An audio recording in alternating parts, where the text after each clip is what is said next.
Elles sont venues raconter leur calvaire. Privées de procès après le suicide en prison du milliardaire Jeffrey Epstein, ce mardi au tribunal de New York, l'exercice avait des airs de catharsis pour celles qui l'accusent de violences sexuelles. Avant que je réalise, il m'a attrapé le poignet et m'a tiré vers le lit. J'ai essayé de me dégager, mais il était en train de déboutonner mon short et de tirer mon corps vers son corps déjà nu.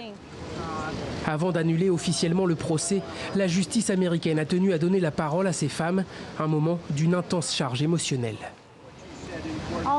Tout ce que je dirais, c'est que c'est un jour de pouvoir et de force. C'était vraiment bouleversant à l'audience d'entendre toutes les autres victimes, des histoires très similaires à ce que j'ai vécu. Je veux remercier le juge de nous avoir laissé parler. Pour autant, la douleur reste présente, tout comme le désir de justice qui l'accompagne. Je n'arrêterai pas de me battre, je n'arrêterai pas de parler tant que ces gens ne seront pas devant les tribunaux. La mort de Jeffrey Epstein, qu'il s'agisse d'un suicide ou d'un meurtre, ne met pas fin à l'affaire et ne met pas fin à leur lutte pour obtenir justice.